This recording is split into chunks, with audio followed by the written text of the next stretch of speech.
बाबू सोना। Saharsa main branch की बात है। साल 2007 रहा होगा। कोर बैंकिंग ने अभी अभी कदम रखा ही था। उसके आने से फायदा यह हुआ था कि एक दिन में चेक क्लियर हो जाता था। भैया उस समय इलाहाबाद से इंजीनियरिंग कर रहे थे और उनको पैसे भेजने थे। पिताजी ने मुझे चेक और जमा पर्ची दिया और बैंक भेज दिया। बैंक में जाकर पता चला कि चेक को ओके करवाना पड़ता है, तो पहुंचे ओके करने वाले बाबू के पास। बाबू ने चेक देखा, फिर मुझे देखा, फिर बोले अकाउंट को अभी 6 महीना नहीं हुआ है, 6 महीना से पहले चेक नहीं काट सकते, रूल है। अब रूल तो रूल है। हम मान गए और पासबुक खोल कर देखने लगे। देखे कि अकाउंट खुले 8 महीने हो चुके थे। बाबू को बोले, सर अकाउंट तो 8 महीने पहले खुला है। बाबू अब सोना बनते हुए बोले, साल भर से पहले नहीं होगा। मेरा भेजा लहर गया। उनसे पूछा, कभी 6 महीना कहते हैं, कभी साल भर। एक बात करिए कि करना है या नहीं करना है। जाकर बीएम से बात करो, बाबू ने डांटते हुए कहा। मैं खोजता पूछता ब्रांच मैनेजर के पास गया। वे छुट्टी पर थे। वाह रे बाबू, अब करें तो करें क्या। तभी ध्यान आया कि यह मेन ब्रांच है और भी ऊपर का मैनेजर होगा। पूछते हुए पहुंचा चीफ मैनेजर के पास। वहां दरवाजे पर यमराज खड़े थे, अंदर जाने ही न दे। उनसे बोला कि मैनेजर साहब से मिलना है तो अड़ गए। हम जमादार हैं, जो कहना है हमसे कहो। उनको इज्जत से धकेल कर अंदर घुसे। पीछे से वे भी घुसे, लेकिन मैनेजर साहब ने उनको रोककर मुझसे बात पूछी। फिर उन्होंने कहा कि वापस जाने को, वह बाबू काम कर देगा।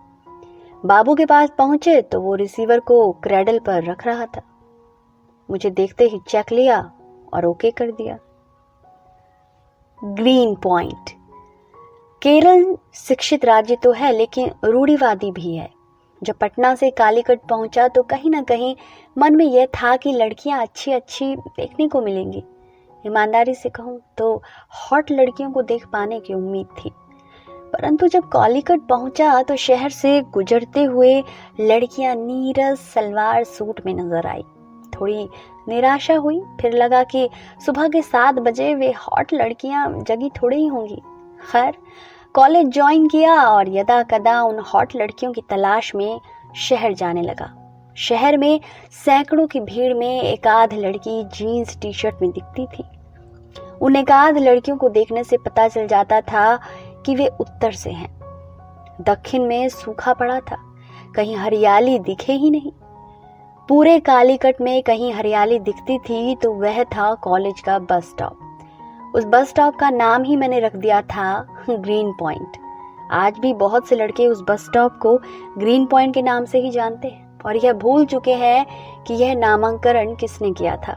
यह शब्द हरियाली क्यों? इसकी एक वजह है। दरअसल डॉक्टर कहते हैं कि हरी घास पर चलने से आंखें तेज होती हैं। लड़के मानते हैं कि खूबसूरत लड़कियों को देखने से आंखें तेज होती हैं। जब डॉक्टर और लड़कों में ठन गई तो बीच का रास्ता निकालते हुए यह फैसला किया गया कि खूबसूरत लड़कियों को हरियाली कहो। यह किस्सा दरअसल कॉलेज के गलियारों में घूमता है। केरल में एक बात और देखी, वहां स्त्री पुरुष एक दुनिया में रहते हुए भी 2 आयामों में रहते हैं। याद कीजिए, दक्षिण की फिल्मों में तो दरांती लेकर लड़ाई होती है।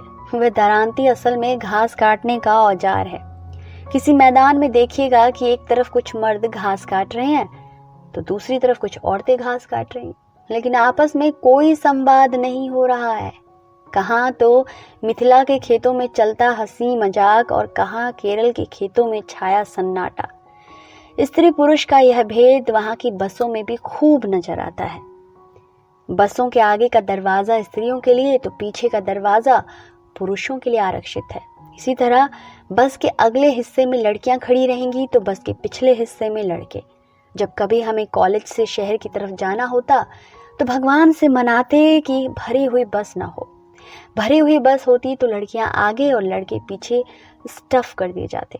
बीच में मुंड और साड़ी का दल रहता। पता ही नहीं चलता कि टिकट किसने कितना लिया है।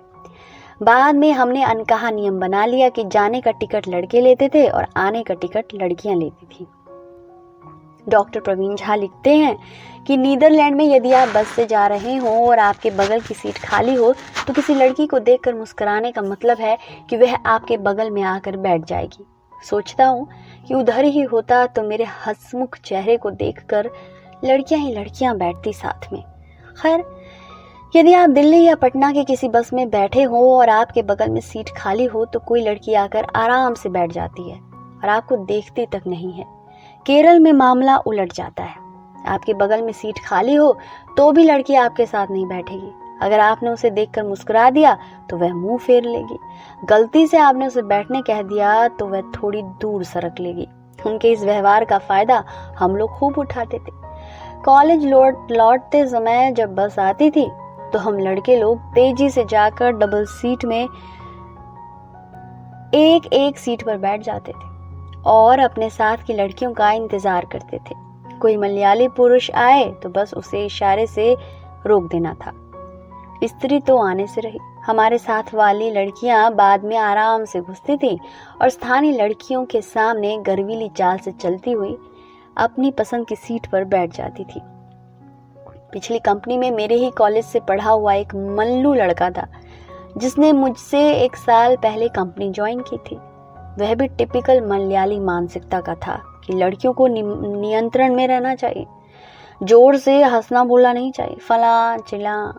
वहीं एक लड़की भी थी जो मेरी सहपाठी और बिहार की रहने वाली थी, एकदम उन्मुक्त किस्म की, हंसने बोलने वाली।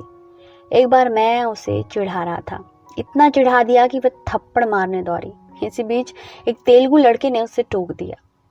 झोंक में थप्पड़ उस बेचारे तेलुगु लड़के को लग गया और ऐसा लगा कि एक तरफ उसका चश्मा पड़ा था और दूसरी तरफ वो खुद।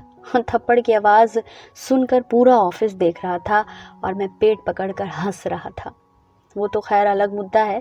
यहाँ मुद्दे की बात ऐसी है कि ऑफिस वाला मल्लू लड़का अक्सर इस बिहारी लड़की को टोकता रहता कि लड़की होकर जोर से हंसती हो, लोगों से मजाक करती हो, आदि इत्यादि। इस बात पर अक्सर हम लोग उसे पेल देते थे।